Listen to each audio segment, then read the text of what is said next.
इसलिए मैं तमाम लोगों से गुजारिश करूंगा, अपील करूंगा,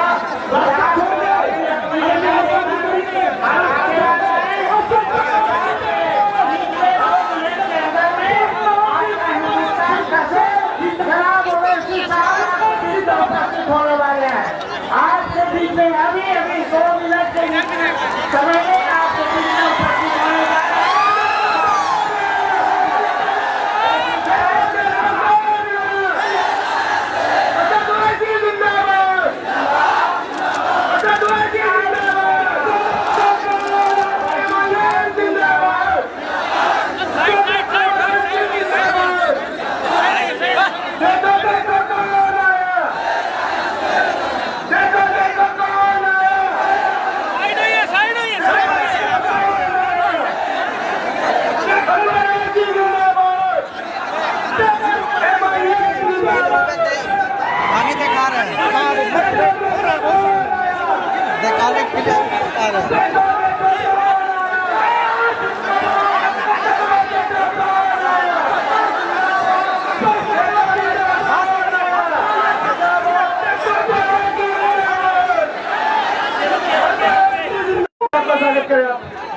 मैं चाहूंगा जिनके नाम पर पतंग छापा, प्लीज पीछे जाइए। मैं चाहूंगा 30 तारीख के दिन आप एक वोट पतंग छाप चुनाव जिनके मांझों पर दे करके और इनको आप खत्म करेंगे। यही अपील करते हुए अपनी बात समाप्त करता हूँ। जय भीम, जय भीम।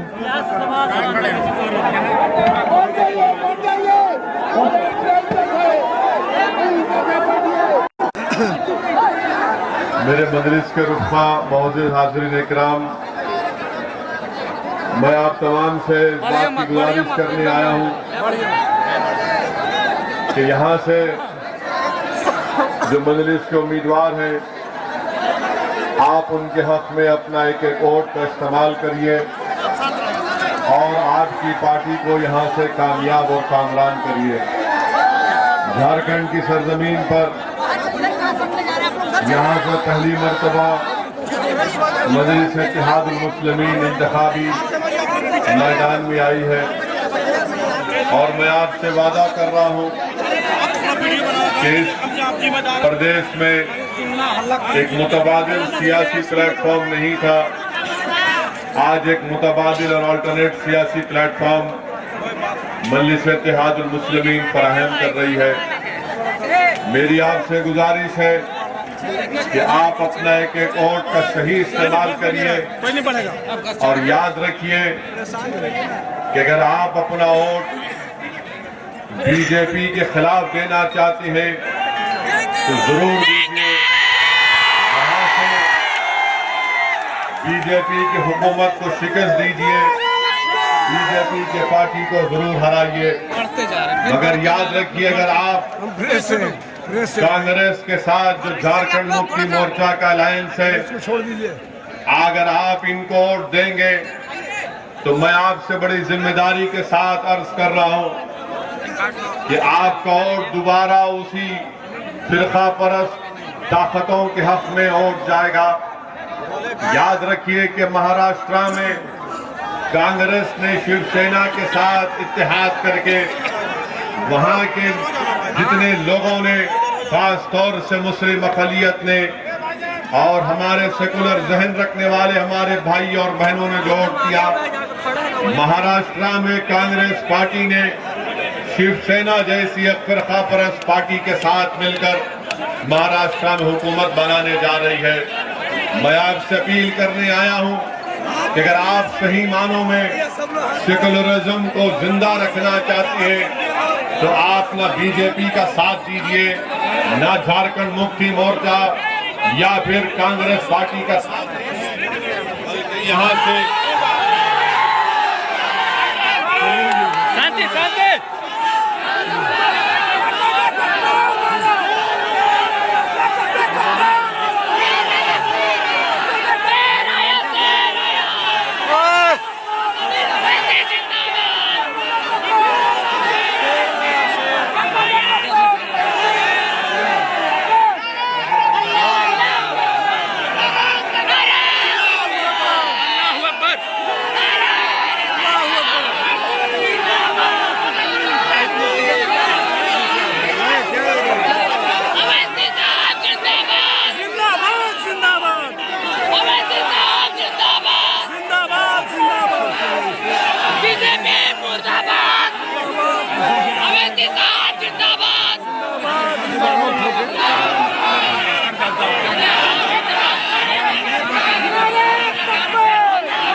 जिंदाबाद जिंदाबाद जिंदाबाद भीम साहब जिंदाबाद जिंदाबाद जिंदाबाद देखो देखो कौन आया शेर आया शेर आया देखो देखो कौन आया शेर आया शेर आया मत मारो यार शांति बनाइए देखो देखो कौन आया शेर बनाने वाला है अरे एकदम आगे में जहाँ पे है ना वहीं पर हम नीचे में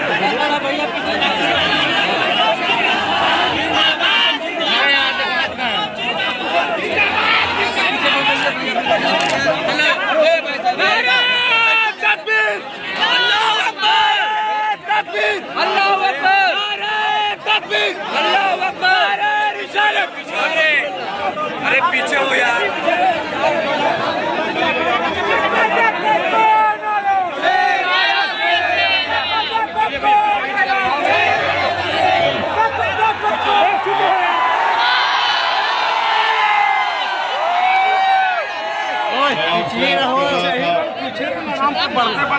गढ़वाल से भी हमारे उम्मीदवार डॉक्टर इमाम खान साहब हैं।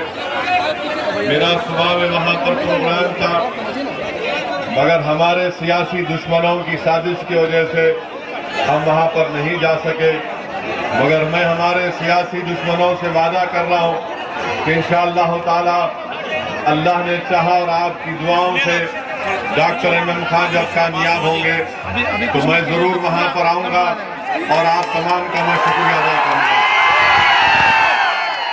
इस विधानसभा से यहाँ से आप अशरफी चंद्रवंशी साहब हमारे उम्मीदवार हैं। मेरी आपसे गुजारिश है कि अपने वोट का सही इस्तेमाल करिए। ये झारखंड का जरूर एक असेंबली इलेक्शन है, मगर ये हिंदुस्तान के उस रास्ते को तय करेगा कि ये मुल्क किस रास्ते पर जाएगा। मेरे अजीज दोस्तों और बुजुर्गों, इतनी बड़ी रियासत है, इतना बड़ा यहाँ पर बजट है, मगर अफसोस के साथ कहना पड़ता है कि 14% मुस्लिम अक़लियत की आबादी है और सिर्फ उनके तहफ़्फ़ुज़ के लिए, उनकी तरक्की के लिए, उनकी तालीमी पसमानदगी को दूर करने के लिए यहाँ की बीजेपी की सरकार ने सिर्फ 102 करोड़ रुपये मुख्तसस किए। आप बताइए ये आखिर ये कब तक नाइंसाफी चलते रहेगी। मेरे अजीज दोस्तों और बुजुर्गों, मैं जिस रियासत तेलंगाना से आता हूँ वहाँ पर मुस्लिम अक़लियत की आबादी यही 14% के बराबर है, मगर वहाँ पर मुस्लिम अक़लियत और तमाम अक़लियतों के लिए मजलिस इत्तेहादुल मुस्लिमीन की नुमाइंदगी पर 1000 करोड़ का सालाना बजट वहाँ पर मंजूर होता है। बताइए आप, यहाँ पर इतनी बड़ी आबादी अक़लियतों की है, मगर आपकी हमारी पसमानदगी को दूर करने के लिए इस बीजेपी की सरकार हो या माजी की सरकारों ने हमारा सिर्फ इस्तेसाल किया। अगर यहाँ से इस असेंबली के इलेक्शन में इंशाअल्लाह ताला मजलिस इत्तेहादुल मुस्लिमीन के अरकान असेंबली कामयाब होंगे तो मुझे पूरा यकीन है कि अक़लियतें हों, आदिवासी हों, कमजोर तबकात के लोगों के लिए मजलिस एक बेबाक आवाज बनकर उभरेगी। आज महाराष्ट्र के इस तमाम नतीजों के बाद जो वहां पर जो धोखा दिया गया, इसके बाद मैं आपसे अपील करने आया हूं कि अपने वोट का सही इस्तेमाल करिए। जो कल तक मुझ पर इल्जाम लगाते थे कि असदुद्दीन अवैसी इलेक्शन लड़ता है वोट काटने के लिए, असदुद्दीन अवैसी पर इल्जाम लगाने वालों ये बताओ कि महाराष्ट्र में कैसे कांग्रेस शिवसेना की तायीद कर रही है, किस बुनियाद पर झारखंड मुक्ति मोर्चा और कांग्रेस झारखंड की आवाम के सामने जाकर अपने वोट की भीख मांग सकती है। क्योंकि महाराष्ट्र में तुमने हमको ये कहकर वोट लिया कि महाराष्ट्र में बीजेपी और शिवसेना की हुकूमत को बनने नहीं देंगे।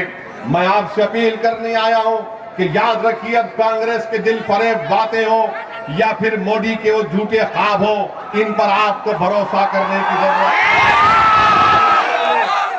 है। ये दोनों पार्टी नाकाम साबित हो चुकी हैं। आज बीजेपी के पास दिखाने को कुछ नहीं है, मगर अमित शाह झारखंड में आकर कहती हैं कि हम बहुत बड़ी मंदिर को तामीर करेंगे। हम अमित शाह से पूछना चाहते हैं, ये आदिवासियों का रियासत है, जुडिशियल प्रमोशन में क्यों एक आदिवासी यहाँ पर उसमें कामयाब होता है? अगर रिजर्वेशन आदिवासियों को है तो उनको उनका हिस्सा उसमें क्यों नहीं मिलता है? मेरे अजीज दोस्तों और बुजुर्गों, ये आदिवासियों की रियासत, यहाँ पर 10,000 के करीब लोगों के ऊपर हिंदुस्तान से गद्दारी का, सेडेशन का इल्जाम लगा दिया गया। आप बताइए, कुंती जिले में 10,000 के करीब आदिवासियों पर इतना बड़ा मुकदमा लगा दिया गया, इसके ऊपर कोई आवाज नहीं उठाने वाला है। आप नागपुर का टेनेंसी एक्ट को उसको खत्म करके कमजोर करके रख दिया गया।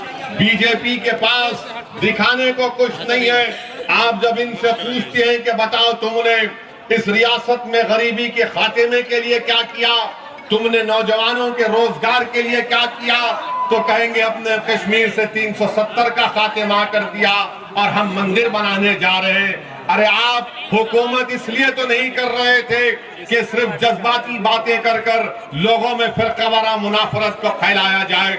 मेरे अजीज दोस्तों और बुजुर्गों, हर मैदान में बीजेपी नाकाम साबित हो रही है और मैं आपसे अपील कर रहा हूं, मैं आपके दिल के दिलों में जो छुपे हुए जज्बात हैं, जो आपकी आंखों में एक उम्मीद है, हमारा मकसद एक ही है कि असेंबली इलेक्शन में लड़ने का, कि आपके ख्वाबों को पूरा किया जाए। मैं आपसे वादा करने आया हूं, मैं झारखंड की आवाम से वादा करने आया हूं कि हमको हमेशा सियासी तौर पर दबाया गया, माशी तौर पर हमारा इस्तेसाल किया गया और हमारी समाजी और तहजीबी तमाम चीजों को खत्म करके रख दिया गया।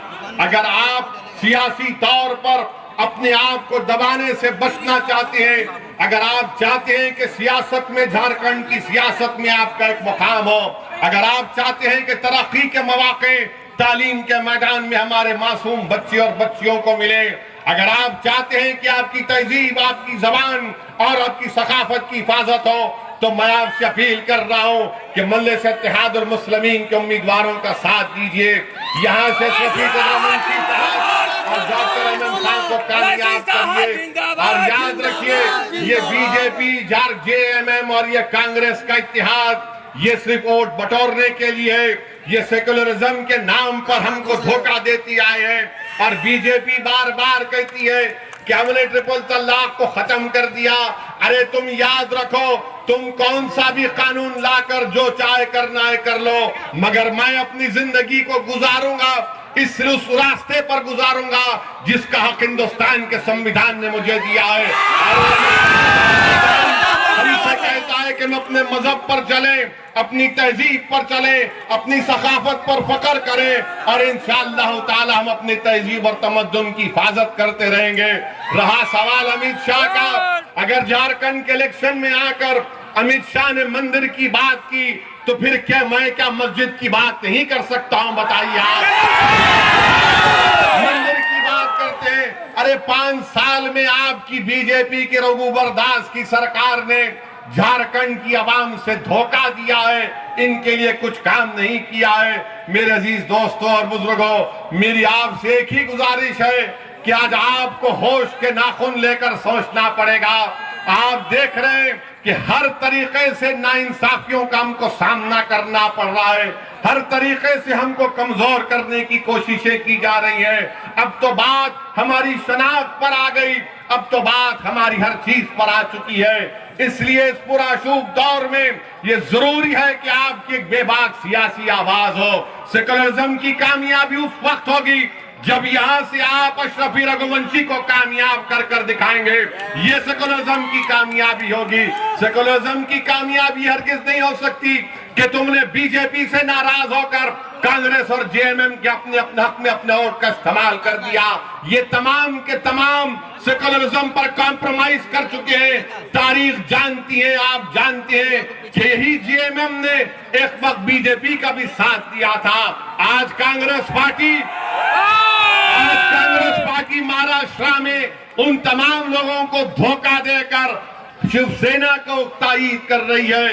कांग्रेस पार्टी भूल चुकी है कि बाबरी मस्जिद की शहादत के बाद वही महाराष्ट्र और मुंबई की सड़कों पर क्या क्या नजारे आपको हमको देखना पड़ा।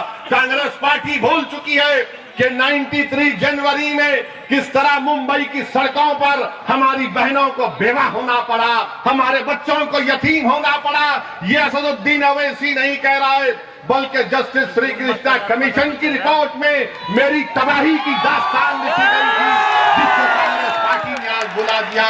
मेरे अजीज दोस्तों और बुजुर्गों, मैं आपसे सिर्फ एक ही बात कहकर आपसे इजाजत चाहूंगा कि याद रखो, इस मुल्क की जमहूरियत में उसी को इज्जत की निगाहों से देखा जाता है। इस मुल्क की जमहूरियत में उसी से इंसाफ किया जाता है। इस मुल्क की जमहूरियत में उसी को उसका हक मिलता है जिसके पास सियासी ताकत होगी। तुम्हारे पास अगर सियासी ताकत होगी तो तुमसे इंसाफ मिलेगा। अगर तुम्हारे पास तुम्हारा एमएलए जीत कर जाएगा तो तुम्हारे बच्चों के लिए स्कूल खोले जाएंगे। अगर तुम्हारे पास आवाज होगी तो उस आवाज को सुना जाएगा। मगर याद रखो नौजवानों, मैं तुमसे अपील कर रहा हूं, मैं बुजुर्गों से भीख मांग कर कह रहा हूं कि 70 साल की नाइंसाफी के खात्मे करने का वक्त। तमाम पार्टियों का साथ दिया, मगर बताओ, कभी अपने गिरबान में झांक कर देखो, कभी अपने झोपड़ी में झांक कर देखो, कभी अपने टूटे घरों में झांक कर देखो, कभी अपने बच्चों को स्कूल की तालीम से महरूम होते हुए देखो। बताओ, इसका राज क्या है? इसका राज ये की है कि तुम्हारी आवाज नहीं है, तुम्हारी पहचान नहीं है, तुम्हारी ताकत नहीं है। मैं आज यहाँ पर झारखंड को आया हूँ तो तुम्हारी आवाज को पैदा करने के लिए आया हूं, तुम्हारी ताकत को हाथ की भीख मांग रहा हूं। मेरे अजीज दोस्तों और बुजुर्गों, मुत्तहिद हो जाइए और अपने इत्तेहाद की ताकत पर अपने उम्मीदवार को कामयाब करिए। मजलिस इत्तेहादुल मुस्लिमीन किसी मजहब के खिलाफ न थी ना रहेगी। आज आप देखते हैं कि महाराष्ट्र के असेंबली इंतखाबात में दलित भाई हमारे कई वहां पर कारपोरेटर मुंतखब हुए, इलेक्शन भी लड़े। खैर बहरहाल मुझे और जाना है, वक्त कम है। मेरी आपसे एक ही गुजारिश है कि अपना एक वोट हमारे रघुवंशी साहब और MM खान साहब के अपने वोट डालकर इनको अपना नुमाइंदा बनाकर इनको झारखंड के असेंबली में भिजाइए। क्योंकि अब झारखंड के असेंबली में जब मजलिस के एमएलए जीत कर जाएंगे तो इंशाअल्लाह ताला वहां की खामोशी टूटेगी। वहां पर हमारे शेर जाकर गरीब और मजलूम आवाम की एक आवाज बनेंगे, करेंगे। शुक्रिया। खुदा हाफिज़। अस्सलाम वालेकुम व रहमतुल्लाहि व बरकातहू।